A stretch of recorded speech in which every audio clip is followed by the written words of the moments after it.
বেগুন ভাজা তো সবাই খায়, কিন্তু তোমরা কি কখনো এরকম ক্রিস্পি বেগুন ভাজা খেয়েছো? আওয়াজটা শুনে দেখো কতটা ক্রিস্পি, আর ভাঙার পরে দেখো ভেতরটা কি পরিমাণ সুন্দর। এই বেগুন ভাজাটা কিন্তু পোলাও দিয়ে খেতে এত বেশি মজা, পাশাপাশি লুচি দিয়ে খেতেও কিন্তু অসম্ভব মজা। চলো তাহলে এই অন্যরকম বেগুন ভাজার রেসিপিটা তোমাদের সাথে শেয়ার করি কিভাবে বানালাম। তো সবাই তো জানোই বেগুন ভাজাতে তেমন কিছু কিন্তু লাগে না। তো এখানে বেগুনটাকে একদম সুন্দর করে একটু স্লাইস করে নিলাম।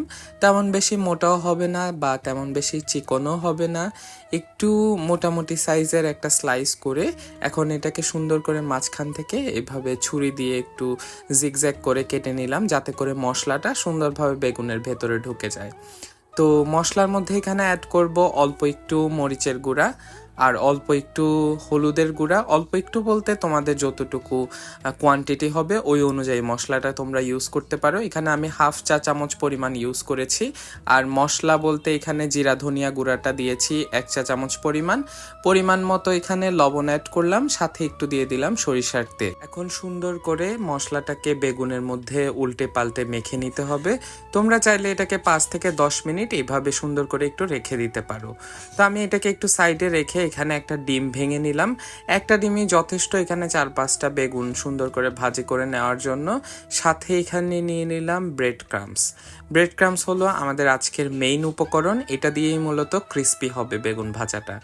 তারপরে এখানে বেগুনটাকে নিয়ে সুন্দর করে একটু ডিমের মধ্যে এপিট ওপিট সুন্দর করে একটু মাখিয়ে ডিমটাকে এটাকে ব্রেড ক্রামসের উপরে দিয়ে দিলাম। ব্রেড ক্রামসটা একটু ভালোভাবে হাত দিয়ে চেপে চেপে সুন্দর করে বেগুনের সাথে মাখিয়ে নিতে পারো। হাত দিয়ে হালকা চেপে চেপে দিলেই কিন্তু সুন্দরভাবে ব্রেড ক্রামসটা লেগে যাবে। একটু হালকা ঝেড়ে নিয়ে এটা কিন্তু সুন্দর করে ভাজার জন্য প্রস্তুত। এখন এটাকে তোমরা চাইলে একটু ফ্রিজেও রাখতে পারো 5-10 মিনিটের জন্য, তাহলে ব্রেড ক্রামসটা ভালোভাবে সেট হয়ে যাবে।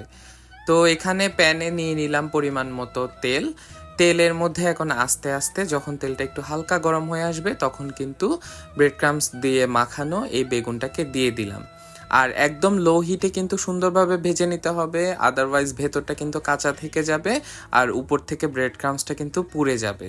হালকা যখন লাল হয়ে আসবে তখনই তোমরা বুঝবা যে বেগুনটা কিন্তু সুন্দরভাবে রেডি সার্ভ করার জন্য। সচরাচর বেগুন ভাজা তো আমরা সবাই খাই, কিন্তু অন্যরকম এই বেগুন ভাজাটা খেতে কিন্তু অসাধারণ।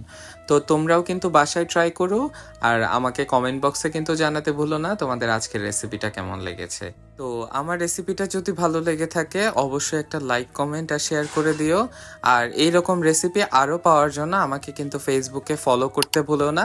আর যদি ভিডিওটা ইউটিউব থেকে দেখে থাকো আমার চ্যানেলটা কিন্তু অবশ্যই সাবস্ক্রাইব করে দিও। তো তোমাদের সবার সাথে দেখা হচ্ছে আমার পরবর্তী কোনো ভিডিওতে, সেই অবধি সবাই ভালো থেকো। আল্লাহ হাফেজ।